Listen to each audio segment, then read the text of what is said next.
Take you as a child. You wake up and enjoy yourself playing that one game that you downloaded on your mom's phone yesterday with sunlight so bright that it makes the day even brighter. Fast forward 10 years later and you're still playing the same good old game that you played as a child. But you always complain about how much it has changed and pretty much despise every effort of change put in by the developers. You even had to make a video on YouTube expressing your love towards the game's past self. This is a common phenomenon where people love the good old days better than the modern style of something. Sometimes, a person who did not even play the game 10 years ago points out that they love the 10 years younger version of the game. Why does this happen a lot? Subscribe and like first, by the way, because we're close to 5k subs. After research, this problem within society is called nostalgia bias, or rosy retrospection. From the names, we can tell that it refers to the psychological act of considering the past with a more positive impression compared to the present. This makes its patients praise the orthodox and undeveloped state of a game. The concept of nostalgia itself has a long history, but the specific term nostalgia bias and its application to various fields, including psychology and consumer behavior, have gained prominence more recently. With the rise of online communities and social media platforms, discussions about nostalgia in gaming have become more widespread. Gamers often share memories, experiences,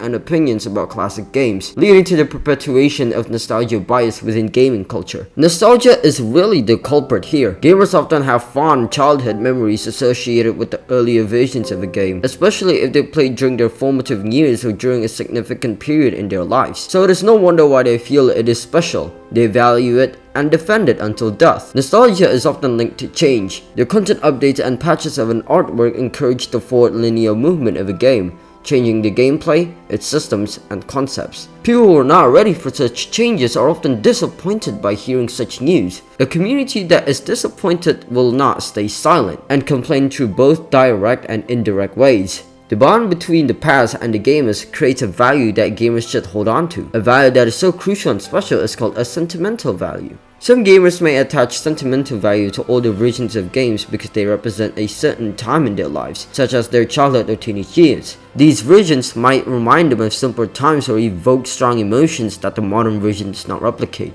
To put it simple, a gamer's bond with an old version of a game is what causes such a thing to happen. Who knows that the game reminds them of their first ever online friend, spending time with family members, or even the game entertaining them during their darkest days. These evoke such great emotions that one can ever experience.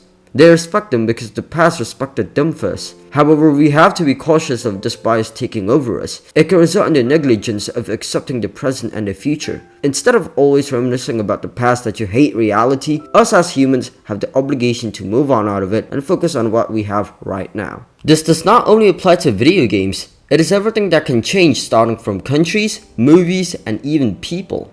The message of this video is there's nothing wrong with going through a brief flashback of your past, but do not let it control over your life. Thank you for watching and have a nice day.